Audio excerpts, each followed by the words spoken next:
ये बात कर रही थी कि जो सेल हमारा साइकिल हो, वो जैसे हम कैसे बोलते हैं ना कि हम एक लाइफ की साइकिल होती है कि हमारे बच्चे होते हैं और फिर हम मर जाते हैं और हमारे बच्चों के बच्चे होते हैं, फिर उनके बच्चे होते हैं। तो ये एक जीवन का साथ चलता रहता है। तो यही सेल का भी होता है कि पहले वाला सेल डिवाइड मतलब भाग होता है, फिर वो सेल आगे और बढ़ता है और पहले वाले सेल मरते रहते हैं। अब तो आवाज आ रहा है ना मेरा? Clear? Yes ma'am. Okay okay, nice. तो बस ये ऊपर का जो पैरा है, इसके अंदर ऐसा कुछ ज्यादा खास नहीं लिखा हुआ। इसके अंदर सिर्फ ये लिखा हुआ है कि एक, मतलब कभी आप लोगों ने ये सोचा है कि जो हमारा एक सेल होता है, हमारा जो कोई भी जीव हुआ, हाथी हुआ, इंसान हुआ, कॉकरोच हुआ, ये सब एक सिंगल सेल से चालू होते हैं, सिंगल सेल से। और फिर ये वो सेल डिवाइड करते करते करते इतने सारे सेल बना देगा कि वो इतना बड़ा ऑर्गेनिज्म हो जाएगा। ऑर्गेनिज्म मतलब जीव हो जाएगा। और एक एक सेल को हम जो डिवाइड करता है, जो उसको बोलते हैं हम पेरेंटल सेल, पेरेंट सेल, क्योंकि वो जैसे पेरेंट होता है हमारे, वैसे सेल होता है। और फिर वो उसके जो दो सेल्स जो बनते हैं, वो जो डिवाइड मतलब भाग हो जाता है दो में, उसको हम फिर बोलते हैं डॉटर सेल। तो और डॉटर सेल कहते हैं। और इसमें एक शब्द है प्रोजेनी, पी, ये वाला शब्द, PROGEN। तो प्रोजेनी का मतलब ये होता है कि पीढ़ी। ठीक है। तो अभी हम 10.1 इंडेक्स से चालू करते हैं, cell cycle. Cell division is very important process, मैं पढ़ रही हूँ। Cell division is a very important process in all living organism. During the division of cell, DNA replication, cell cell growth also take place. All these processes, that is cell division, DNA replication, and cell growth, hence have to take place in a coordinated way to ensure cell division and formation of progeny containing intact genomes. Okay. तो इसके अंदर इस शब्द का मतलब ये है कि जब हमारा एक सेल डिवाइड करता है, उसके अंदर हमारा डीएनए होता है। जो न्यूक्लियस था उसके अंदर हमारा डीएनए मटेरियल होता है। वो हमारा डिवाइड उसको वो दो हो जाते हैं, मतलब उसको भी दो होने पड़ेंगे, जिससे एक तो मतलब वो तो एक सेल है, उसके अंदर एक ही डीएनए। लेकिन अब उसको दो अलग अलग डीएनए बनाने पड़ेंगे, जिससे 1 और 2 दो डॉटर सेल्स में चले जाए। तो पहले उस सेल में दो डीएनए बनेंगे, फिर वो डिवाइड हो जाएंगे, वो मतलब अलग अलग उसमें चले जाएंगे। तो बाकी जो उसके डॉटर सेल्स होगा, उसके अंदर एक डॉटर नंबर 1 में होगा और एक डीएनए डॉटर नंबर 2 में होगा। तो जो भी इसमें लिखा हुआ है कि जो भी चीजें होती हैं सेल डिवीजन के टाइम पे, वो एक ऑर्डर में होनी चाहिए। अगर वो ऑर्डर में नहीं होगी, तो फिर हमारा जो सेल है वो सही से नहीं, जो सही जो इंफॉर्मेशन, मतलब जो डीएनए एक सेल से दूसरे सेल तक पहुंचना चाहिए था, वो नहीं पहुंचेगा और फिर वो गलत हो जाएगा। तो ये एक प्रोसेस होता है जो ऑर्डर वाइज होता है, और ये प्रोसेस जानना जरूरी है। The sequence of events by which the DNA duplicates it's genome. Genome मतलब जो भी हमारा डीएनए होता है, हमारा जेनेटिक मटेरियल होता है, उसको जीनोम कहते हैं। मतलब डीएनए, पूरा डीएनए टोटल मिला के जो भी इंफॉर्मेशन एक स्पीशी, एक उस इंसान की जो भी इंफॉर्मेशन उसके सेल में है, इंफॉर्मेशन मतलब डीएनए, मतलब डीएनए ना एक टाइप का इंफॉर्मेशन का सोर्स है। सोर्स है कि हमारा जो जो भी हमारे अंदर, जैसे हमारे हमारे हाथ कैसे होंगे, हमारे पैर कैसे होंगे, हमारे फेस कैसा होगा, वो उसके अंदर लिखा हुआ है। तो वो एक सेल से दूसरे सेल में जाएगा। तो इसलिए जरूरी होता है।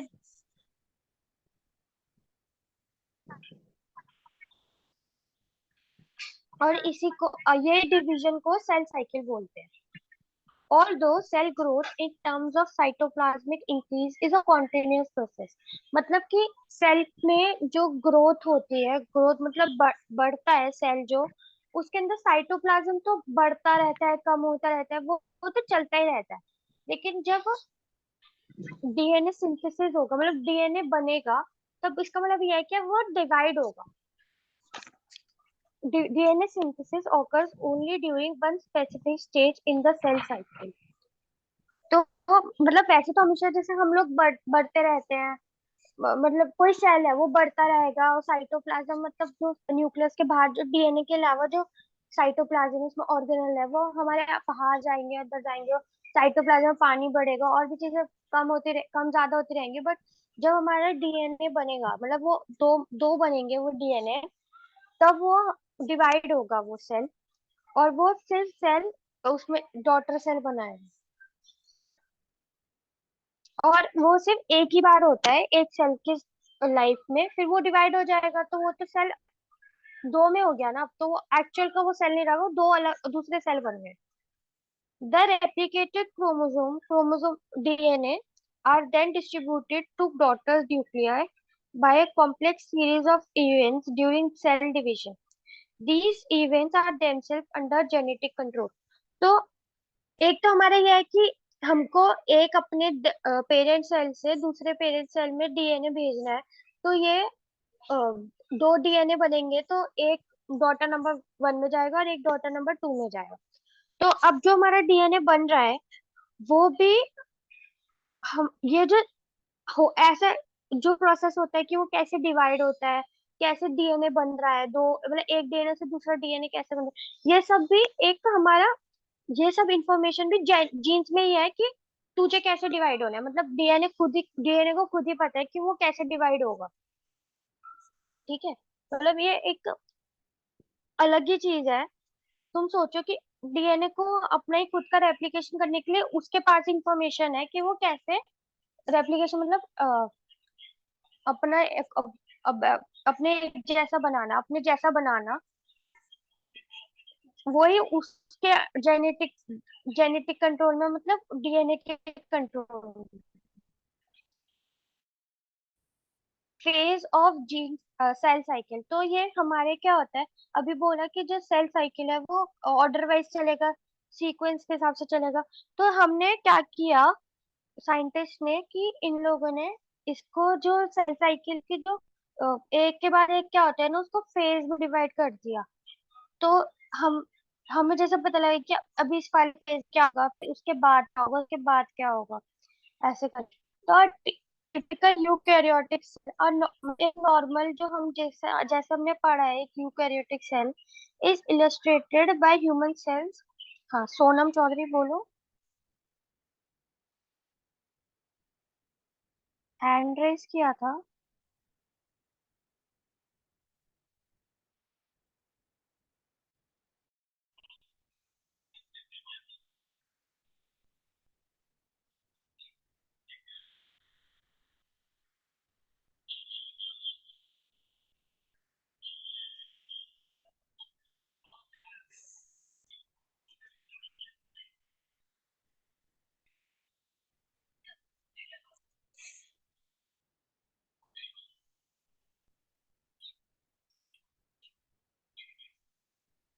ठीक है, शायद गलती से हो गया होगा।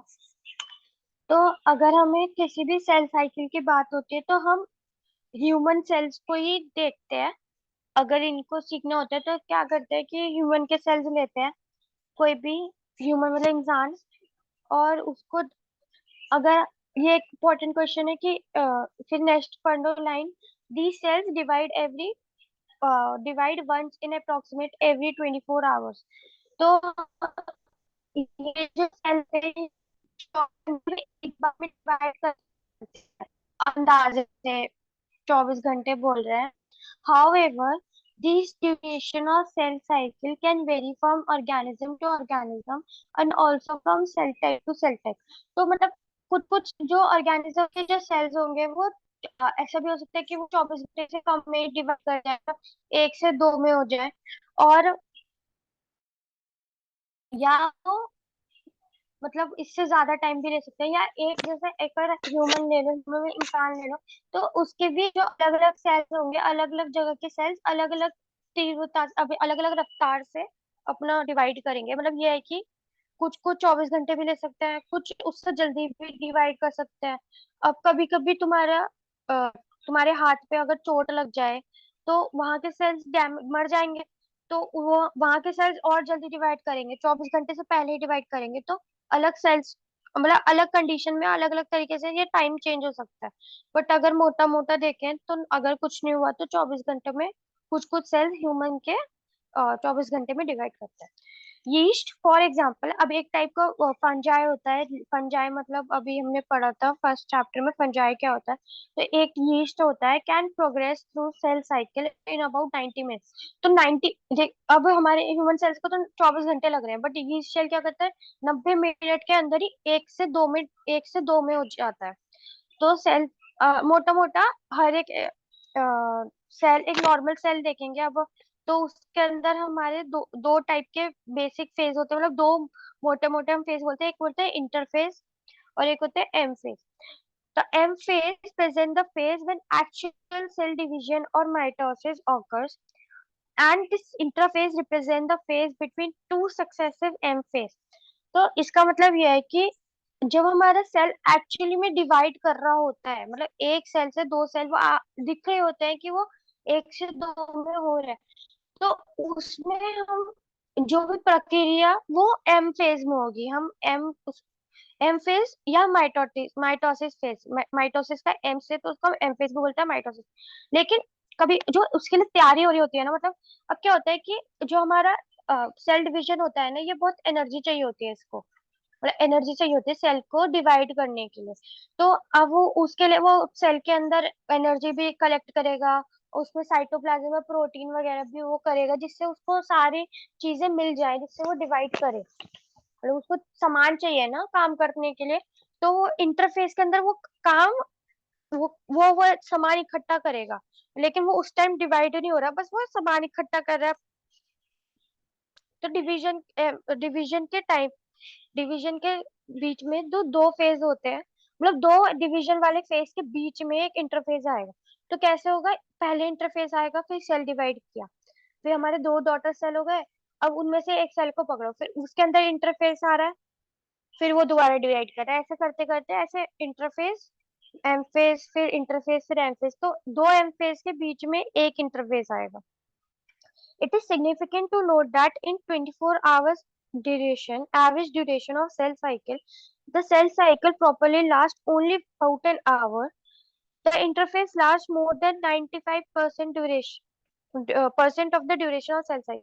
तो जब हमारा जो सेल डिवीजन होता है, जो एक्चुअल में सेल डिवीजन हो रही होती है, वो सिर्फ 24 घंटे में से 1 घंटे ही हो रही होती है। बट हमारे जो 95%, मतलब जो बाकी के 23 घंटे हैं वो इंटरफेस के होते हैं। उस समय सेल तैयारी कर रहा होता है अपना उसका। ये जो एक बात बताऊं तो ये चैप्टर बहुत इम्पोर्टेंट है। इसमें मतलब अगर तुमने एक तो बहुत इजी क्वेश्चन आता है इसमें से, मतलब बहुत, मतलब कॉन्सेप्ट वाला है, उसको समझना बहुत है इस चैप्टर में, लेकिन इतना इजी कॉन्सेप्ट है कि समझ में आ जाएगा। और कभी कभी डायरेक्ट क्वेश्चन आते हैं, तो ये क्वेश्चन ना पक्के होते हैं, ये चैप्टर ना एकदम मतलब इजी वाले चैप्टरों में से आता है कि इसमें से क्वेश्चन गलत ही कम हो। जैसे कुछ कुछ चैप्टर होते हैं जैसे एनिमल किंगडम, प्लांट किंगडम, इसमें हमें कुछ कुछ चीजें कभी कभी भूल जाते हैं, रटनी होती है, कुछ कुछ याद करनी होती है, लेकिन ये याद नहीं करना है, ये मतलब ऐसे मतलब समझ रहे हो ना, समझना है ये। और ये मैं सही बता रही हूँ, ये आगे जाके चैप्टर इतना काम आने वाला है ना, मतलब ये तुम्हारा फंडे है। जो तुम अभी तुम्हारे को ये आ गए ना, तो तुम आगे आगे ना बहुत जो भी चीज करोगे बायोलॉजी से रिलेटेड, तो ये हर जगह काम आएगा, चाहे कोई सा भी सब्जेक्ट हो बायोलॉजी से related. The M phase starts with the nuclear division corresponding to separation of daughter chromosomes, karyokinesis, and usually end with division of cytoplasm। तो सबसे पहले क्या होगा कि एम फेज के अंदर पहले हमारा जो जो अंदर का न्यूक्लियस होगा ना, पहले वो डिवाइड होगा सेल के अभी जो सेल है ना वो तो सही है, बस अंदर का न्यूक्लियस है ना वो दो भाग में डिवाइड हो गया, डिवाइड हो रहा है। और उसके उसके बाद हमारा साइटोप्लाज्म मतलब बाकी के बाहर की चीज डिवाइड होगी। और फिर तो सबसे पहले एम फेज के अंदर हमारे क्या होगा, सबसे पहले क्रोमोसोम डिवाइड होगा, उसको बोलेंगे काइरियोकाइनेसिस। तो काइनेसिस मतलब कि काटना, मतलब किसी भी चीज को भाग करते हैं ना तो काइनेसिस बोलते हैं। काइनेसिस मतलब तोड़ना। तो अगर और कायरो जो होता है ना, KARYO, तो हम न्यूक्लियस न्यूक्लियर मटेरियल या हमारा जो क्रोमोसोम इससे रिलेटेड जो भी हम डीएनए से रिलेटेड बात करते हैं तो उसमें कायरो लगा देते हैं। कायरोकाइनेसिस अगर सबसे पहले हमारा न्यूक्लियस डिवाइड होगा, फिर उसके बाद एंड तक जाते जाते हमारा साइटोप्लाज्म डिवाइड होगा। तो साइटोप्लाज्म का और साइटो मतलब सेल, सेल पूरा डिवाइड होगा। साइटो मतलब सेल, काइनेसिस मतलब काटना। तो cytokinesis, the interphase, though called the resting phase, is time during which the cell is preparing for division.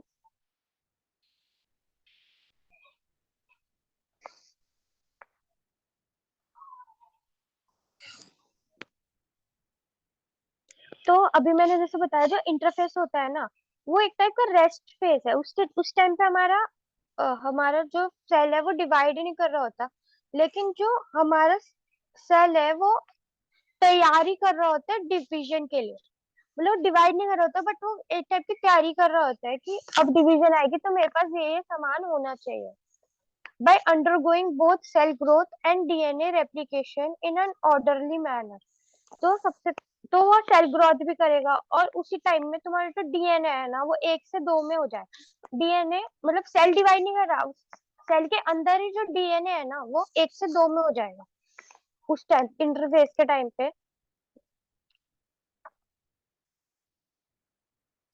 Interface is divided into 3 further phases, G1, S, G2। तो G1 phase को gap 1 बोलते हैं, S phase को synthesis phase बोलते हैं। S मतलब synthesis, इस time पे डीएनए सिंथेसिस होता है इसलिए इसको एस फेज बोलते हैं। G1 और G2 ये बहुत इंपॉर्टेंट है। इसके अंदर ना मतलब एक तो इसका ऑर्डर याद करना चाहिए। सबसे पहले क्या आएगा, G1, फिर एस फेज, फिर G2 फेज।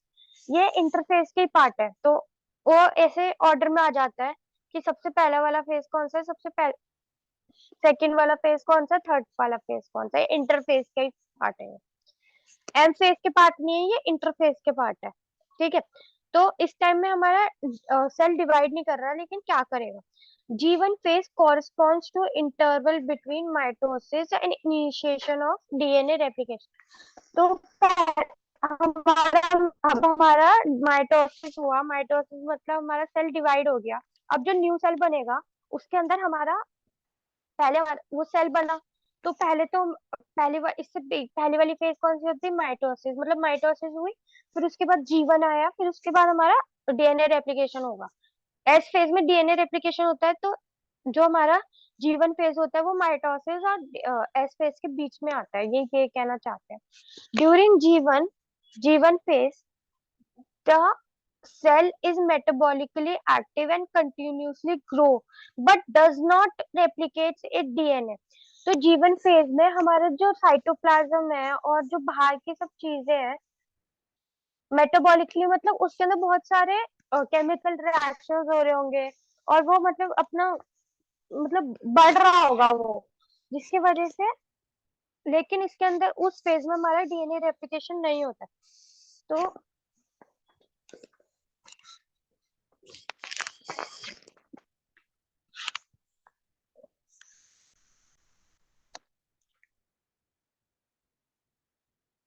फिर उसके बाद क्या होगा, अब उसके बाद हमारा जीवन के बाद आ जाएगा एस फेज। एस और synthesis phase marks the period during which DNA synthesis और replication take place. S phase में हमारा जो डीएनए होता है वो 1 से 2 में बन जाता है। तो ये बहुत इंपॉर्टेंट क्वेश्चन है, ये दिमाग में बिठा लो कि एस फेज में डीएनए रिप्लिकेशन होता है। तो ऐसे भी पूछ सकते हैं कि which phase, in which phase, कौन से फेज में डीएनए रेप्लिकेशन होता है।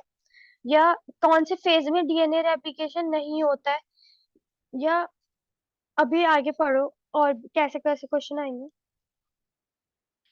During this time the amount of DNA पर सेल, मतलब एक डीएनए में अगर एक सेल में एक डीएनए है तो वो डबल हो जाएगा। If the initial amount of DNA is noted at C 2C, मतलब अगर हमारा एक सेल में डीएनए है, पहला जो नॉर्मल सेल है जो डिवाइड डीएनए रेप्लिकेशन से पहले, उसमें अगर डीएनए वो 2C है, तो एस फेज के बाद उसमें कितने हो जाएंगे, 4C। ठीक है, क्योंकि डबल हो गया ना, अगर 2C into 2 करोगे, डबल मतलब इंटू 2 करोगे तो 4C हो जाएगा। However, there is no increase in chromosome number. If the cell has diploid or 2n number of chromosome at G1, even the S phase, the number of chromosome remains the same. That is 2n. तो जो हमारे DNA तो replicate कर रहा है, but हमारे chromosome होते, अगर हमारे ह्यूमन सेल में 46 क्रोमोसोम है तो अभी भी 46 ही रहेंगे, डीएनए हमारा डबल हो जाएगा। ठीक है।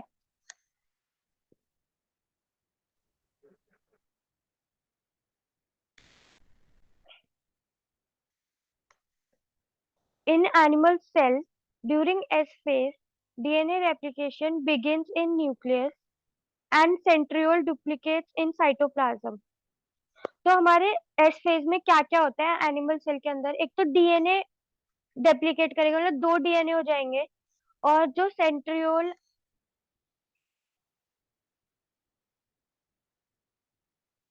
हमने पढ़ा था ना, हमारे एनिमल सेल्स के अंदर सेंट्रियोल होता है, वो भी डबल होते हैं एस फेज के अंदर। During the G2 phase, proteins are synthesized in preparation for mitosis while cell growth continues. तो हमारा G2 phase में कुछ स्पेशल प्रोटीन बनते हैं जो माइटोसिस में काम आएंगे, लेकिन और सेल ग्रोथ तो होती रहती है, जैसे पहले जीवन में होती है ना, वैसे ही सेल ग्रोथ भी होती है। हाउ डू, ये सेकंड ये बॉक्स देखो, how do plants and animals continue to grow all their life. Do all cells in a plant divide all the same time? Do you think that all cells continue to divide all plants and animals? Can you tell the name of location of tissue having cells that divide all their life in higher plants? Do animal have meristematic tissue? तो ये ये सारा homework है, कल बताना मुझे, देखते हैं कि तुमको मिलता है नहीं मिलता, मतलब कुछ कुछ तो तुम्हें सोचना के बताना पड़ेगा कि तुम्हें लगता है ऐसा होता ही नहीं होता, और अगर होता है तो एग्जाम्पल, और नहीं होता तो एग्जाम्पल से देखोगे तो मिल जाएगा। ठीक है। तो ये जो फिगर है ना, ये फोटो डायग्राम, ये बहुत आ जाती है, तो कभी कभी वो क्या करते हैं कि ऐसे इसको, जो ब्लू, ये पूरे एक साइकिल है तुम्हारी सेल साइकिल। अब ये साइकिल के अंदर देखो, मोस्टली जो पार्ट है ब्लू कलर का, वो तुम्हारा कौन सा होगा, इंटरफेस। उसके अंदर क्या होगा, सबसे पहले G1, फिर S, फिर G2, फिर G2 के बाद तुम्हारा एम फेज आ जाएगा, क्योंकि अब हमारा इंटरफेस खत्म हो चुका है, ये ब्लैक कलर का है, ये एम फेज है। तो एम फेज हमारे 5 फेज में डिवाइड होते हैं, अभी आगे पढ़ोगे, प्रोफेज, मेटाफेज, एनाफेज, टेलोफेज। फिर ये हमारा काइरोकाइनेसिस में आएगा, फिर काइरोकाइनेसिस के बाद क्या होगा, साइटोकाइनेसिस।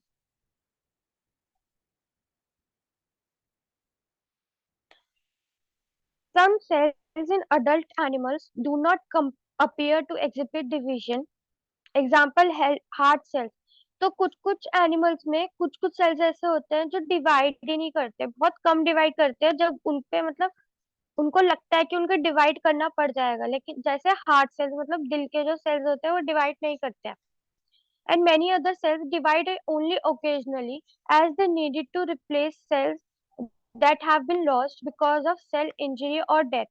तो कभी कभी क्या होता है कि कुछ सेल्स को जरूरत ही नहीं होती कि वो डिवाइड करे, बट कभी कभी उनको उनमें चोट लग जाती है, तो उस वजह से उस वजह से जो तुम्हारा सेल है वो डिवाइड करेगा उसी टाइम पे, अगर उसको रिपेयर होना है, मतलब रिपेयर मतलब ठीक होना है। लेकिन वैसे नॉर्मली डिवाइड नहीं करते वो सेल। तो अगर देखा जाए तो ये जो तुम्हारी लाइन है पिछले वाले क्वेश्चन से थोड़ा थोड़ा तुम्हें पता लग रहा होगा। These cells that do not divide further exit G1 phase।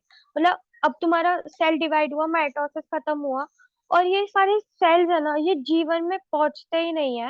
मतलब ये दोबारा सेल डिवाइड नहीं होते और ये पहुंच जाते जी नॉट फेज में। जी नॉट मतलब जी नॉट फेज, ये जी ओ होता है ना, इस फेज को बोलते हैं जी नॉट फेज या क्वाइसेंट फेज। क्वाइसेंट मतलब ये शांत हो जाते हैं सेल, ये बस अपना जीवन की जो भी करते हैं वो करते हैं, और ये इनएक्टिव रहते हैं। मतलब अब इसमें ये अब सेल डिवाइड नहीं होते हैं। Cell in this stage remain metabolically active, मतलब काम तो करते हैं बट ये आगे मतलब डिवाइड नहीं करते। अगर जब तक इनको जरूरत नहीं पड़ती, जरूरत क्या क्या, अगर मान लो कि ये डैमेज हो गए तो इनको जरूरत पड़ेगी डिवाइड होने की।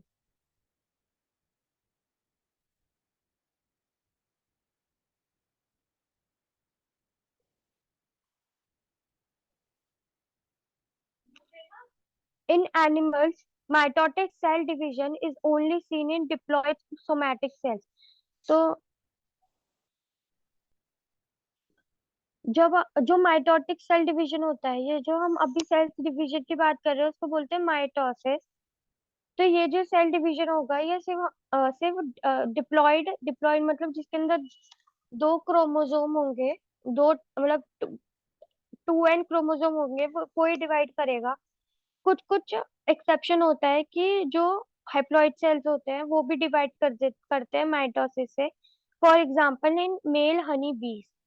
Against this, the plants can show mitotic division in both haploid and diploid cells.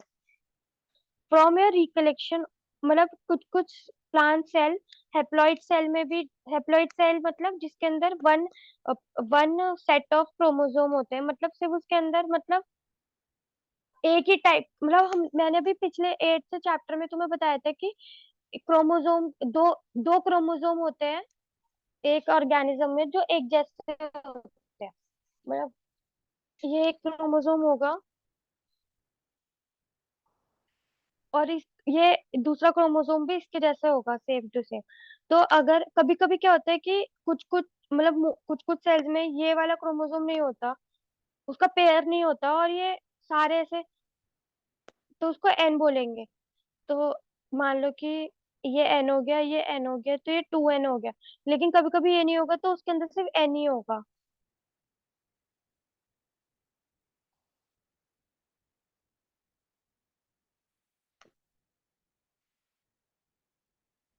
अपने चैप्टर 3 से देखो और पहचान करो कि प्लांट सेल में और स्पीशीज में कौन सी ऐसी स्टेज होगी जिसमें हैप्लॉइड सेल मिलेंगे। ये भी तुम्हारा होमवर्क है, देख लेना चैप्टर 3 में कौन सा। एम फेज कल करते हैं, पूरा एम फेज ये दो एक पेज का है, 2 पेज का, ये कल करते हैं। कैसे कैसे मतलब समझ में आ जाएगा कि क्या होता है डीएनए में, और एक डीएनए में दूसरे डीएनए में क्या होता है। वो मैं डायग्राम से अच्छे वाले डायग्राम नेट से ढूंढ के या खुद ड्रॉ करके वो दिखा दूंगी मैं, ठीक है। Yes ma'am. ये ना मतलब ये ना, मैं सही बताऊँ तो 11th 12th बुक में इतना इजीली उन लोगों ने थोड़ा ना इमेजिन करना पड़ता है, सोचना पड़ता है कि क्या चल रहा होगा। उन लोगों ने किसी भी ऐसे बुक में कहीं पे भी ऐसे डायरेक्ट कुछ ऐसे दिया हुआ नहीं है जिससे तुम सिर्फ फंडे की तरह समझ पाओ।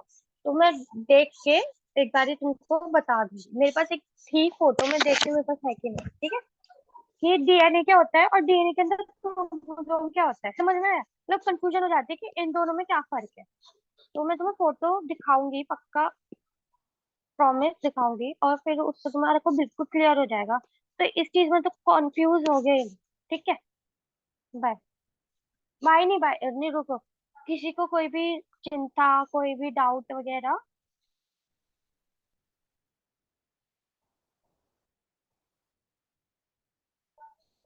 किसी मतलब अभी मेरे ख्याल से नीट भी आ रहा है नया वाला 7 मई को। तो आई गेस कुछ कुछ बच्चे भी दे रहे होंगे नीट।